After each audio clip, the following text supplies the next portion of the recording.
In the Egyptian Museum in Cairo, tucked among the carefully preserved remains of Egypt's ancient kings, lies a mummy unlike any other in the entire royal collection. Visitors who look closely notice something immediately unsettling about his face. Frozen in what appears to be a wide-mouthed, agonized scream, utterly unlike the calm, serene expressions carefully arranged on the faces of every other royal mummy surrounding him. Museum placards and tour guides have offered visitors only fragments of his story for decades, a mystery mummy discovered without any name, without any of the customary inscriptions Egyptians relied upon to identify their honored dead. For decades, Egyptologists knew almost nothing certain about who this man actually was. They knew only that he had been denied nearly everything a member of Egypt's royal family was supposed to receive in death.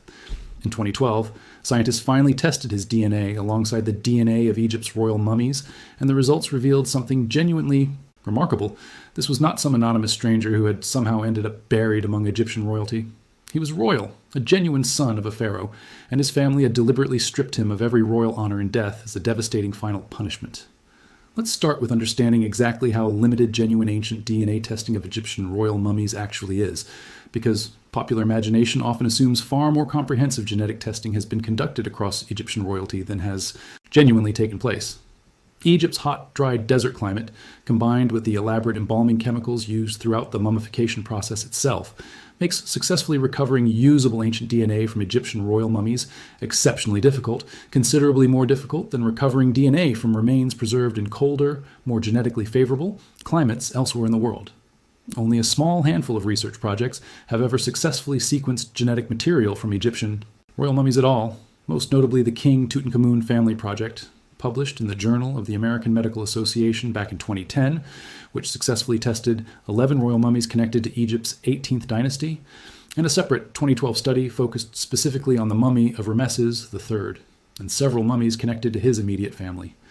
The Tutankhamun project itself, conducted over roughly 2 years between 2007 and 2009, revealed its own genuinely striking family. Secrets, confirming that Tutankhamun's parents were in fact full siblings, most likely the Pharaoh Akhenaten and one of his own sisters, a practice of close family marriage that, while unusual by modern standards, was considered an acceptable, even preferred, method of preserving the purity of royal Egyptian bloodlines during this specific historical period. That same research also identified clear genetic evidence that Tutankhamun himself suffered from multiple inherited health conditions, including a bone disorder affecting his foot, alongside genetic markers indicating infection with malaria, findings that considerably reshaped popular understanding of the young pharaoh's physical health and eventual cause of death. This earlier, more extensive royal genetic study established the general methodology and laboratory protocols that researchers would later apply, on a considerably smaller scale, to the mystery surrounding Rameses III and unknown man E. It is this second study, focused on Rameses III, that reveals the genuinely fascinating story behind Egypt's so-called screaming mummy. Rameses III ruled Egypt during the 20th dynasty, roughly during the 12th century before the Common Era, presiding over a kingdom that, while still wealthy and powerful, faced increasing external threats and internal political instability compared with earlier, more secure periods of Egyptian history. According to ancient Egyptian historical records, specifically a document historians call the Judicial Papyrus of Turin Rameses, III's reign ended in violent, deliberate betrayal, a conspiracy organized from within his own royal household, orchestrated by one of his secondary wives, a woman named Tai, acting on behalf of her own son, a prince named Pentawere, who hoped to seize the throne for himself rather than allow the officially designated heir to succeed his father.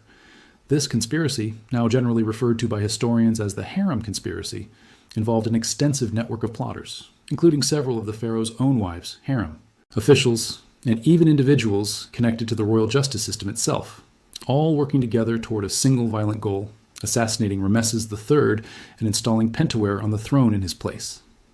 The ancient trial documents recording the aftermath of this conspiracy describe an extensive judicial process, with numerous conspirators ultimately sentenced to death or forced suicide, depending on the specific severity of their individual involvement in the plot. The Judicial Papyrus of Turin, alongside several related fragmentary trial documents that have survived from the same period, describes multiple separate tribunals convened specifically to investigate the full scope of this conspiracy, ultimately implicating dozens of individuals connected to the royal court, ranging from senior harem officials and royal butlers to military commanders, and even a handful of judges, who were themselves later found guilty of fraternizing improperly with the accused conspirators during the trial process itself. Some of the accused were reportedly permitted to take their own lives rather than face public execution, apparently considered a somewhat more dignified punishment reserved for individuals of higher status connected to the royal household, while others faced considerably harsher, more public forms of execution. The ancient documents even describe punishments involving the amputation of noses and ears for at least some of the lesser conspirators found guilty of merely knowing about the plot without directly participating in the assassination itself, offering historians a genuinely detailed, if disturbing, window into exactly how ancient Egyptian royal justice operated when the sanctity of the pharaoh's own life had been directly threatened from within his own household. If you find it fascinating how a single ancient trial document could survive for over 3,000 years, eventually helping modern scientists identify a specific historical mummy, go ahead and hit that like button. It genuinely helps this channel keep bringing you carefully researched deep dives exactly like this one. For centuries following his death, the specific fate of Rameses III himself remained a subject of ongoing historical debate. Did the assassination conspiracy actually succeed in killing him? In 2012, researchers finally answered this specific question directly, using CT scan imaging technology to examine Rameses III's own mummy in careful detail. Hidden beneath the mummy's wrappings, obscured from view by a wide ceremonial amulet placed directly over his throat, researchers discovered a deep, fatal wound cut cleanly across his neck, a wound severe enough to have caused death almost instantly, one that had gone completely undetected by all previous examinations of his mummy throughout the many decades since its original discovery. The conspiracy against Rameses III had in fact succeeded in killing him.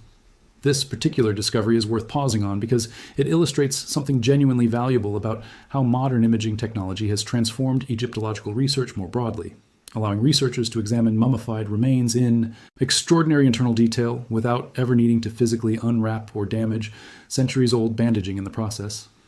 Previous generations of researchers, working only with external visual examination or more limited X-ray technology, had simply never detected this fatal wound, largely because ancient embalmers had deliberately concealed it beneath a wide, elaborately decorated amulet specifically placed to hide the injury from view, an intentional final act of concealment performed at the time of burial. Itself, quite possibly to preserve the dignity of the pharaoh's body, or perhaps simply to avoid publicly acknowledging the full brutality of how Egypt's reigning god-king had actually met his end.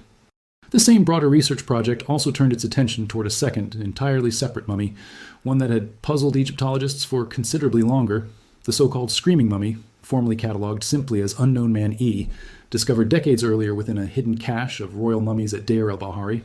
Unlike virtually every other mummy recovered from this same royal cache, Unknown Man E had been treated in a manner Egyptologists immediately recognized as deeply unusual and deeply significant. His internal organs had never been removed, a step considered an absolutely essential component of proper Egyptian mummification, necessary for the deceased's safe passage into the afterlife. His body had been wrapped, not in the fine linen traditionally used for royal burials, but instead in a covering made from sheepskin, a material ancient Egyptians considered ritually unclean, entirely inappropriate for any respectable burial, let alone one connected to Egyptian royalty. He had been given no identifying inscription, no name recorded anywhere on his coffin or wrappings, an extraordinary omission for anyone connected to Egypt's royal family, whose identity ancient Egyptians otherwise took immense care to preserve and record for eternity. And his facial expression, frozen permanently in what appears to be a wide, agonized scream, stood in complete contrast to the calm, peaceful expressions carefully arranged on the faces of nearly every other mummified body recovered from ancient Egypt. Given this collection of deeply unusual burial features, Egyptologists had long speculated that Unknown Man E may have been deliberately denied a proper, dignified burial as a form of punishment, quite possibly connected to some serious crime committed during his lifetime. The 2012 genetic research finally provided direct physical confirmation of exactly this theory. Researchers successfully extracted and analyzed Y chromosome genetic markers from Unknown Man E, comparing this genetic data directly against equivalent genetic material recovered from Rameses III himself. The results confirmed a genuine, close paternal relationship between these two individuals. Unknown Man E was, in fact, a son of Rameses III. Researchers strengthened this genetic conclusion by also comparing Unknown Man E's Y chromosome data against a third mummy, generally identified as Rameses IV, the pharaoh's officially recognized successor and one of his other legitimate sons. Because Y chromosome genetic material passes down directly from father to son with relatively little alteration across a single generation, researchers were able to confirm that all three mummies, Rameses III, Rameses IV, and Unknown Man E, shared the same paternal genetic lineage, definitively placing unknown man E within this specific royal family, rather than representing some kind of genetic coincidence or laboratory error. This kind of careful comparative genetic verification, checking a suspected relationship against multiple confirmed family members rather than relying on a single genetic comparison alone, gave researchers considerably greater confidence in their final conclusion than a single isolated genetic match could have provided on its own. If uncovering these kinds of genuinely dramatic historical mysteries, hidden for millennia within royal mummies, fascinates you the way it fascinates me, make sure you're subscribed, because there are many more carefully researched deep dives just like this one still waiting to be explored right here on this channel. Based on this genetic confirmation, combined with the specific historical details recorded within the ancient judicial papyrus of Turin, researchers now believe unknown man E is very likely Prince Pentawere himself, the same prince named directly within ancient trial records as the central figure behind the entire conspiracy to assassinate his own father. According to these ancient legal documents, Pentawere was ultimately allowed to take his own life, rather than facing formal execution. A form of punishment ancient Egyptian sources suggest may have been considered a somewhat less severe, more merciful sentence, reserved specifically for a member of the royal family, even when convicted of attempting to murder the reigning pharaoh himself. However, and this is precisely where the deliberate punishment embedded within his burial becomes genuinely clear, while Pentawere may have been permitted the relative mercy of taking his own life rather than facing public execution, his family, or those overseeing his burial, made absolutely certain he would be denied the proper rites necessary for a successful afterlife, a punishment ancient Egyptians would have considered genuinely severe, arguably even more severe than death itself. Ancient Egyptian religious belief held that a properly performed mummification and burial was absolutely essential for an individual's soul to successfully navigate the afterlife and achieve eternal life beyond death. By denying Pentawere organ removal, proper linen wrapping, an identifying inscription, and any of the ritual dignity normally afforded to Egyptian royalty, whoever oversaw his burial ensured that even in death, his punishment would continue indefinitely, potentially barring him from the successful afterlife every ancient Egyptian, and especially every member of the royal family, was expected to receive. To fully appreciate just how severe this punishment truly was within its original cultural context, it helps to understand exactly what ancient Egyptians believed proper burial actually accomplished. According to Egyptian religious belief, preserving the physical body through mummification allowed the soul, understood as consisting of multiple distinct spiritual components, to recognize and return to that body after death, maintaining a connection between the physical and spiritual realms, necessary for continued existence in the afterlife. Removing internal organs, carefully preserving them separately, and wrapping the body in fine linen were not simply matters of tradition or aesthetic preference, but were considered absolutely essential technical requirements for this entire spiritual process to succeed. A body denied these treatments, left instead with its organs still decomposing internally, wrapped in ritually unclean sheepskin rather than proper linen, and given no name to guide its soul through the necessary rituals and prayers recited on its behalf, faced a genuinely terrifying prospect within Egyptian belief, complete spiritual annihilation, a fate considerably worse than ordinary physical death alone. This is precisely why the framing, suggested by a title like "Scientists Tested the Bloodline of Every Pharaoh and Found One Wasn't Royal at All," requires an important, genuinely fascinating correction. The DNA evidence does not reveal an impostor secretly buried among Egyptian royalty despite having no legitimate royal blood. It reveals something almost the opposite, and arguably even more dramatic: a genuine confirmed son of a pharaoh whose own family and royal court deliberately stripped him of every marker of his royal identity in death, specifically as calculated severe punishment for his role in his father's assassination. He was royal by blood, confirmed directly through modern genetic testing, and yet treated as though he were entirely unworthy of that same royal identity by the very civilization that had, by birth, granted it to him. There is something genuinely striking about sitting with this distinction carefully.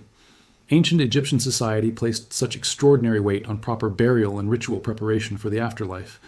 that denying these rites represented a punishment considered worse than death itself, a fate ancient Egyptians reserved specifically for those who had committed the most severe possible betrayals against the sacred institution of pharaonic rule.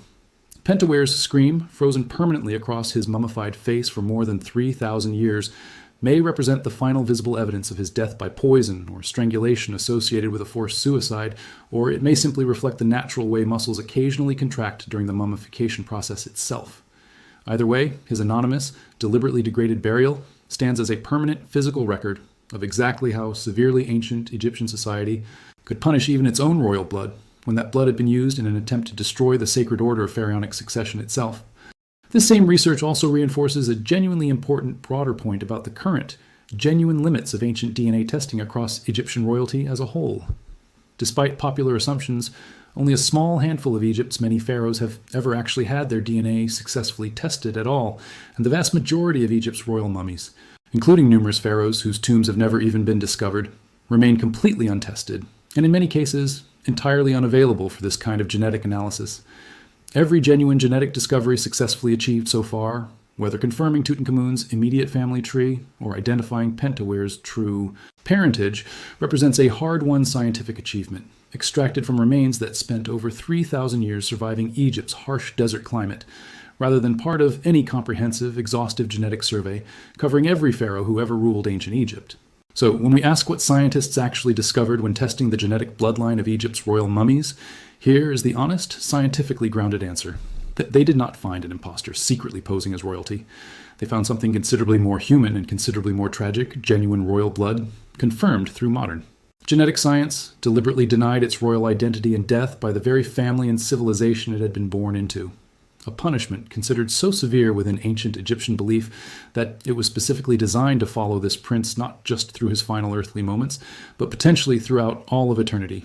It is a genuinely sobering thought that the very civilization famous for its obsessive, elaborate care in preserving the dead for eternal life could also wield that same elaborate ritual system as a weapon, ensuring that betrayal, even betrayal by royal blood itself, would be punished not just once, but permanently, for as long as that anonymous, screaming mummy continued to exist. Somewhere within a glass case in the Egyptian Museum in Cairo, a mummy still wears an expression frozen in what looks like an eternal scream, denied a name, denied proper burial, and denied identification for well over 3,000 years, until modern genetic science finally confirmed exactly who he really was. Not a stranger who somehow found his way into Egypt's royal tombs, but the genuine son of a pharaoh, punished so severely for his betrayal that even his own identity was deliberately erased from history, until DNA alone finally gave it back to him.